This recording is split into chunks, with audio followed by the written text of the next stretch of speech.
नियम में कुछ ऐसा है कि जो ज़मीन की बाध्यता है, क्लास 5 तक के लिए अगर हमको ज़मीन की आवश्यकता है तो शहरी क्षेत्र के लिए 40 डिसमिल और ग्रामीण क्षेत्रों के लिए 60 डिसमिल, और क्लास 8 तक के लिए अगर हमको ज़मीन की उपलब्धि 75 डिसमिल और ग्रामीण क्षेत्र में 1 एकड़ मांगा जा रहा है। इसमें समस्या क्या आ रही है? मान लीजिए ज़मीन खरीदने का पैसा नहीं है आपके पास, या ज़मीन जो पुराने स्कूल है वहाँ पे बचा नहीं आसपास? ज़मीन है ही नहीं।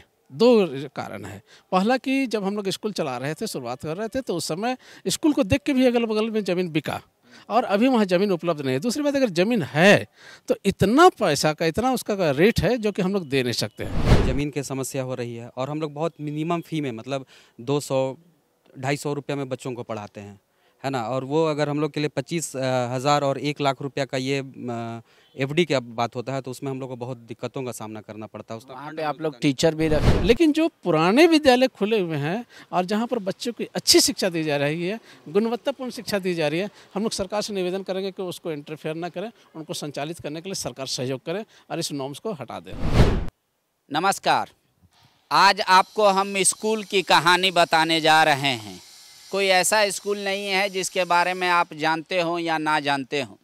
दरअसल आप लोगों में से कई लोग बस स्कूल को ऐसे कैटेगराइज करते हैं कि ये सरकारी है, ये निजी है, ये आईसीएसई बोर्ड है, ये सीबीएसई बोर्ड है, और ये साधारण स्कूल है। इन सब के बीच एक स्कूल है जो पढ़ाता तो जैक बोर्ड से ही है, लेकिन वो ग्रामीण इलाके में निजी विद्यालय के तौर पे हैं, जहाँ मालिक या पढ़े लिखे लोग या समाज में वैसे जो बिजनेसमैन हैं जो शिक्षा में अपना योगदान देना चाहते हैं, गांव कस्बों में स्कूल खोल रखा है और बच्चे को 1 से लेकर क्लास 8 तक की शिक्षा देते हैं।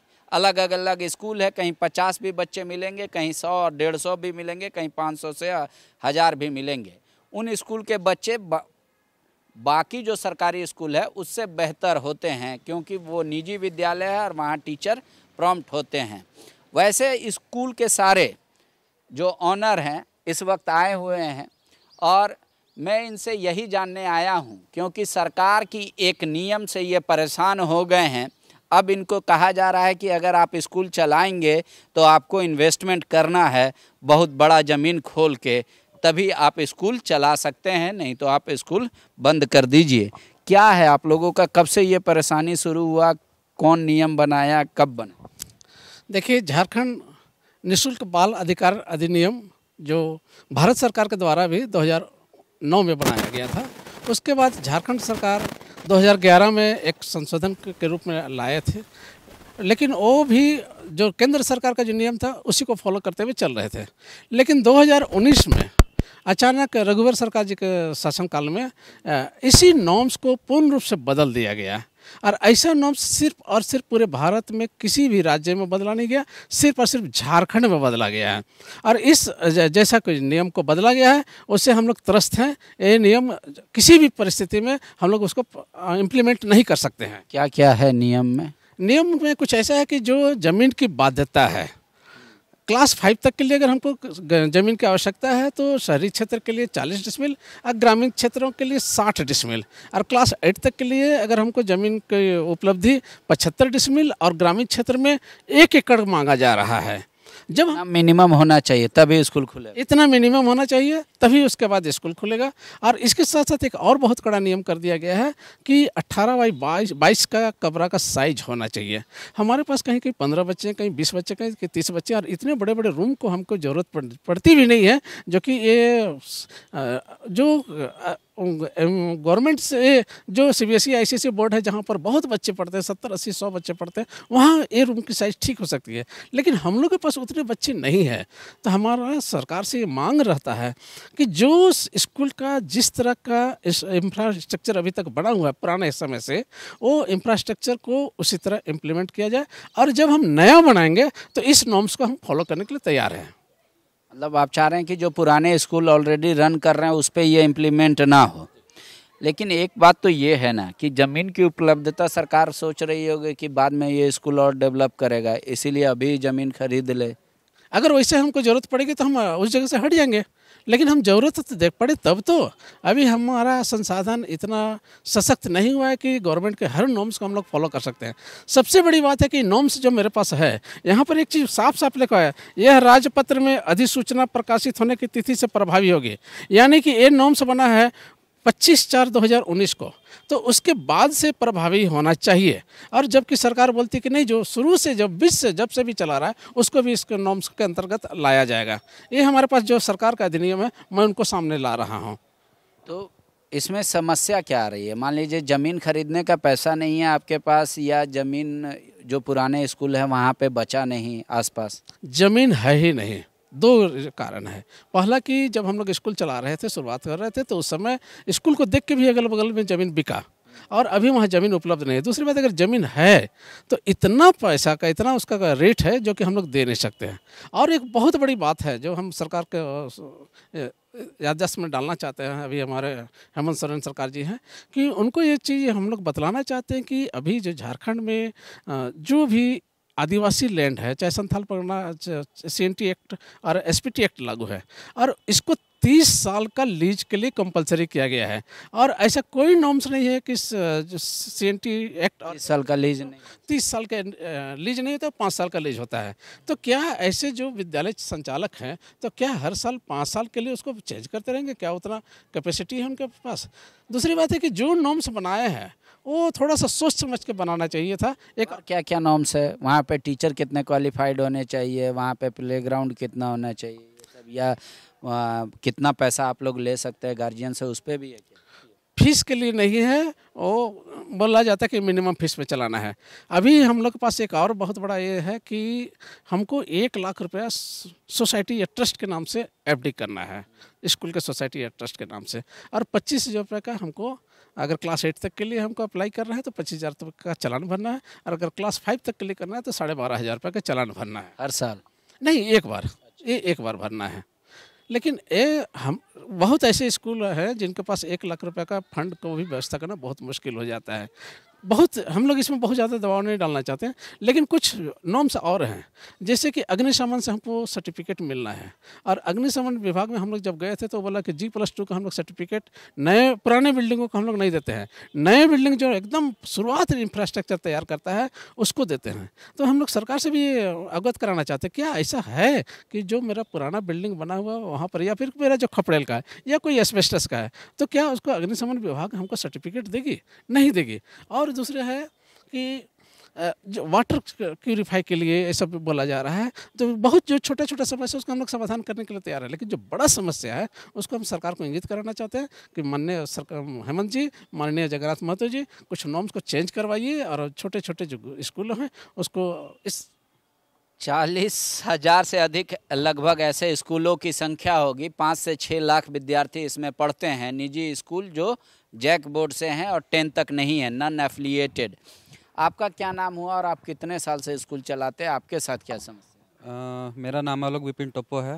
मैं ग्रामीण क्षेत्र में स्कूल चलाता हूँ। कहाँ पर? मांडर में। और मैं करीब लगभग 2014 से स्कूल चला रहा हूँ, संचालित कर रहा हूँ।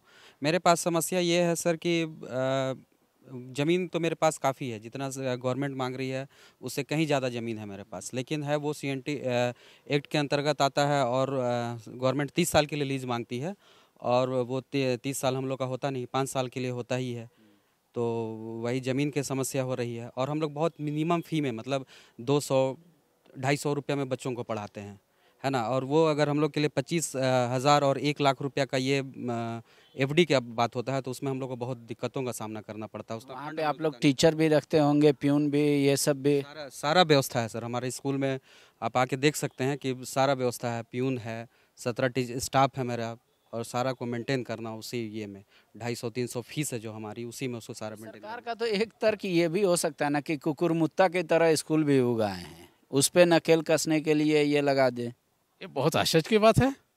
अगर हमारे पास क्वालिटी एजुकेशन नहीं रहता और हम कुकुरमुत्ते की तरह खोले हुए रहते तो हमारे पास तो बच्चे नहीं आना चाहिए। आज हमारे पास बच्चे क्यों बढ़े हैं? हम लोग तो कोई प्रचार प्रसार नहीं करते हैं, हम लोग तो कोई ऐड नहीं देते हैं, हम लोग तो कहीं ये नहीं करते हैं, लेकिन बच्चे वैसे गार्जियन जो सरकारी स्कूल में अपने बच्चों को भेजना नहीं चाहते हैं और वो चाहते हैं कि हमारा बच्चा अच्छा वो लोग तो मतलब गार्जियन तो अमीर होंगे ना, तब तो भेज रहे होंगे। ये तो बता रहे हैं कि इनका 250 ही रुपया फ़ी है। मान लीजिए कोई तो स्कूल होगा जहाँ पे बच्चों का फ़ी ज़्यादा होगा प्राइवेट स्कूल के। अगर प्राइवेट स्कूल में कहीं पर फीस ज़्यादा है तो उनका टीचर का भी संख्या उसी तरह ज़्यादा होगा।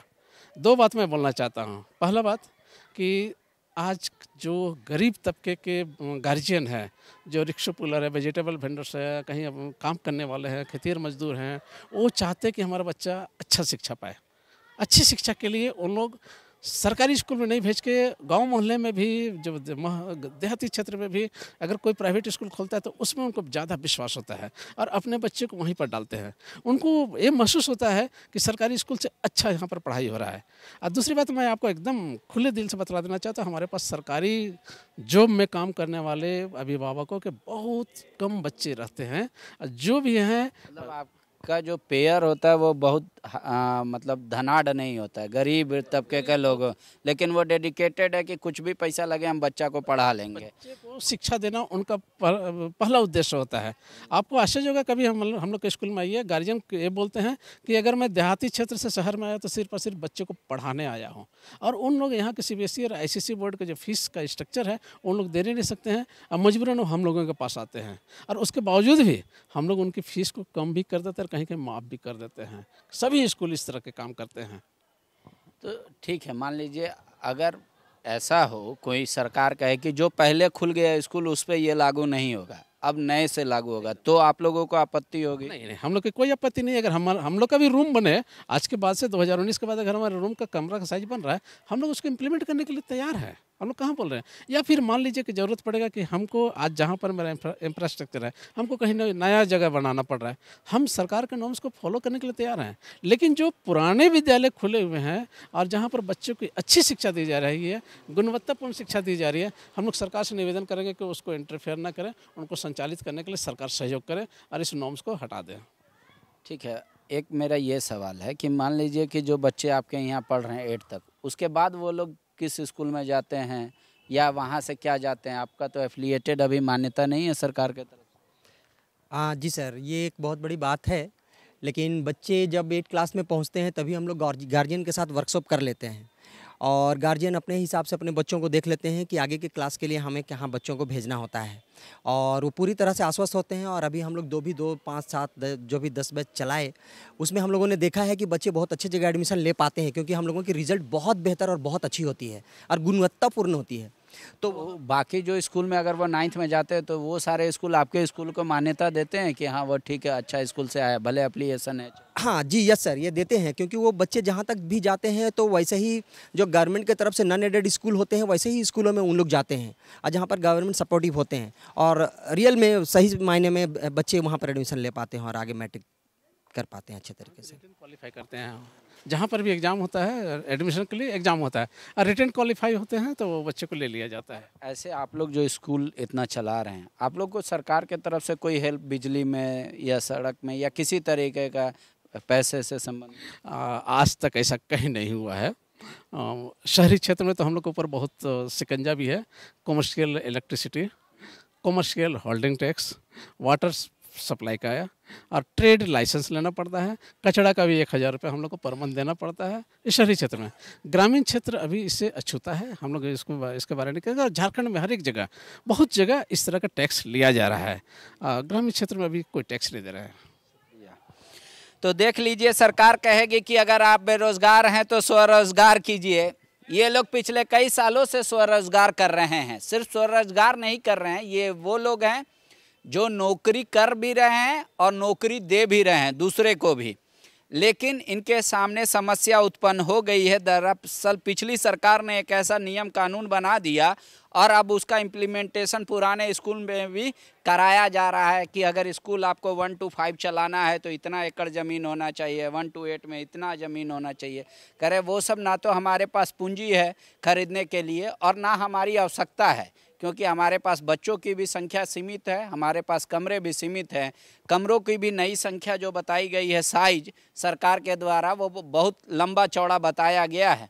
तो इस बात को लेकर आपत्ति है। इन लोगों ने कई बार आवेदन भी दिया है सरकार को कि इसको चेंज किया जाए, लेकिन पुराना नियम हट नहीं रहा है। नए वाले में अभी तक जस का तस पड़ा हुआ है। पिछली सरकार ने एक नियम और कर दिया था कि अगर जो नहीं मानेगा 10,000 रुपया पर डे फाइन। हालांकि कोर्ट ने उसको रोक दिया है, अभी स्टेटस को लगा हुआ है।